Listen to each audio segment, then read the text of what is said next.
Breaking చూస్తున్నాం. ఓ ప్రాణం ఖరీదు అక్షరాల 1000 రూపాయలు. ఎస్, మీరు వింటున్నది నిజమే. సినిమా స్టోరీకి ఏమాత్రం తీసిపోని రియల్ మర్డర్ ఇది. 1000 రూపాయల కోసం ఇద్దరిపై కత్తితో దాడి చేశాడు వ్యక్తి. హైదరాబాద్ మధురానగర్లోని వారాహి కన్సల్టెన్సీలో ఈ ఘటన చోటు చేసుకుంది. మేనేజర్ శశికిరణ్ రెడ్డి మృతి చెందాడు. ట్రైనర్ లయకు తీవ్ర గాయాలయ్యాయి.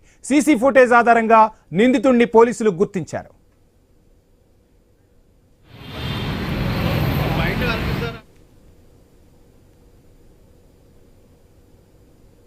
రైట్, హైదరాబాద్ మధురానగర్లో దారుణం చోటు చేసుకుంది. 1000 రూపాయల కోసము నిండు ప్రాణాన్ని బలి తీసుకున్నారు.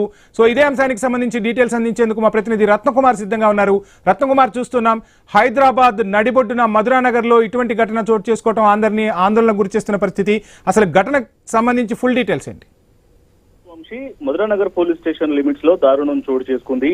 1000 రూపాయల కోసం ఓ జాబ్ కన్సల్టెన్సీ యజమానిని అత్యంత కిరాతకంగా హత్య చేశాడు ఓ నిందితుడు. చనిపోయినటువంటి యజమాని శశికిరణ్ గా గుర్తించడం జరిగింది. అలాగే హత్య చేసిన నిందితుడు ప్రభుగా ఐడెంటిఫై చేశారు. ప్రభు కొద్ది రోజుల క్రితం జాబ్ కోసం కన్సల్టెన్సీకి ఇక్కడ మధురానగర్ పోలీస్ స్టేషన్ లిమిట్స్ లో వారాహి జాబ్ కన్సల్టీకి రావడం జరిగింది. వచ్చి ఓ ప్రైవేట్ జాబ్ కోసం 2500 రూపాయలు చెల్లించాడు. అయితే ఎప్పుడైతే 2500 రూపాయలు చెల్లించిన అనంతరం యజమాని శశికిరణ్ అతనికి ఒక ప్రైవేటు ఉద్యోగాన్ని చూపించడం జరిగింది ఓ సంస్థలో. ఆ సంస్థలో 2 రోజుల పాటు పనిచేసిన ప్రభు ఉద్యోగం నచ్చలేదని కన్సల్టెన్సీకి వచ్చి తను ఇచ్చినటువంటి 2500 రూపాయలు తిరిగి ఇవ్వాలంటూ కూడా కన్సల్టెన్సీ యజమాని శశికిరణ్ రెడ్డిని అడిగాడు. అయితే శశికిరణ్ రెడ్డి ప్రభుకు 1500 రూపాయలు తిరిగి చెల్లించాడు ఇమ్మీడియట్ గా.